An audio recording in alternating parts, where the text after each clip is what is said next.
Hi, I'm Todd Pappy, Game Director at God of War Ascension. What you're about to see is a making of video that we've been shooting over about 2+ years. It gives you a good idea of the inception of an idea all the way through to the final product. Keep in mind that this is a work in progress. Enjoy. My goal for this game is basically the same leap that we went from God of War 2 to God of War 3 from an art standpoint. We're trying to push that in a design standpoint. You need a vertical drop down so that the player that's left there can't run back. We're gonna evolve it. We're not gonna stick with the same thing that we did in the last game. We're gonna try to evolve. We're gonna pick a new thing that's very challenging for us, and we're gonna try to make it awesome. This time, the game is a prequel, so Kratos will be younger, so maybe his fighting style might be a little bit rougher. We want to definitely show a different side of him. We would like to make the world moving as opposed to static. We're also changing the player mechanics a little bit. To be able to consistently break new ground with each God of War title is always exciting, and to be fronting this with Todd is going to be great. We always challenge the industry, and hopefully we're able to do that again with this title.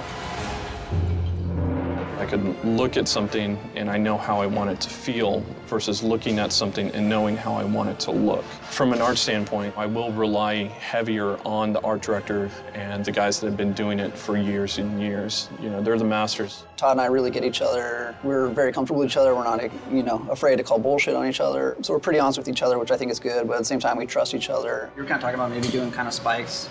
So I don't know, maybe it has looks a little bit bigger, kind of like a lion's tail, and kind of ties in with the spikes on his head or something. This is my first time art directing. It's a huge task, something I don't take lightly. It's pretty intimidating and daunting, especially with the caliber of artists we have at the studio, and these guys are just, everyone just knows their crafts so well. It's been a humbling experience. I think the main thing is I just facilitate making the game come together and letting all the artists kind of do what they do best.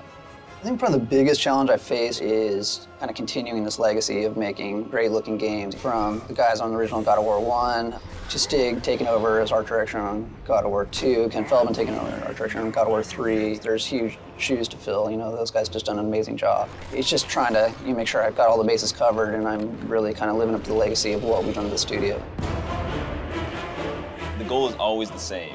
It's like you want to create it's basically a kick-ass game. You want to create a game that you yourself would have fun playing. The biggest challenge of each weapon is making it work with the chain blade. The difference between the previous God of Wars and this game in terms of the weapons, there's a sword, there's a club, spear, shield, and a sling. And these are all taken from the goats because they carry those weapons, and when you kill them, they drop the weapon, you have the choice to pick it up. And you use those weapons in conjunction with your blades. So that's kind of the challenge of the design, trying to get the blades to work with 5 different kind of weapons that are not really his weapons, but they become his weapons when he picks them up. So you could still swing the blades like you do with square or triangle, but if you press circle now, you could use the weapon you just picked up, so that becomes part of your arsenal. That weapon's a club, like a beating stick, knock the opponent into left field pretty much.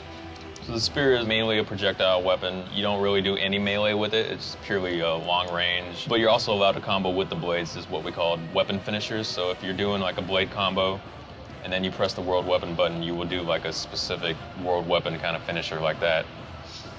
Sometimes the goats go into these kneeling positions. That's when I could grab them and do certain CS moves on them. That's the change. In this game, the grunt characters actually go into stun states where I could do specific grabs depending on the stun state that they're in.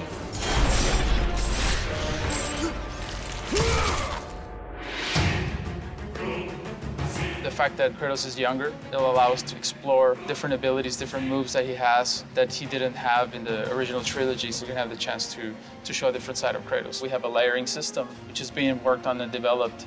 It's going to allow us to be able to create animations in a much easier way. This is the Cyclops walking by this awesome statue of Aphrodite. As you can see, he's kind of ignoring her. Now, even though it's the same animation of him walking, he's kind of looking at her. This is the actual layer that was put on top of the regular walk, which is this walk. And by combining the new layer on top of this walk, this is the end result, which is still moving forward, but now he's kind of looking and noticing her.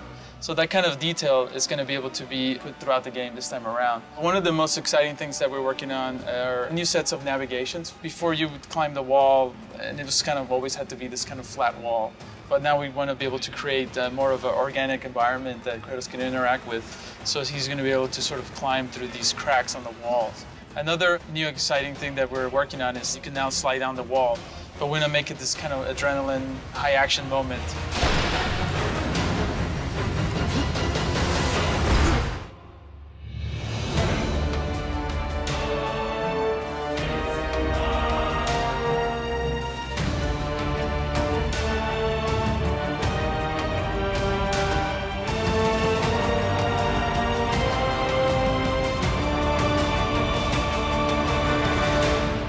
PlayStation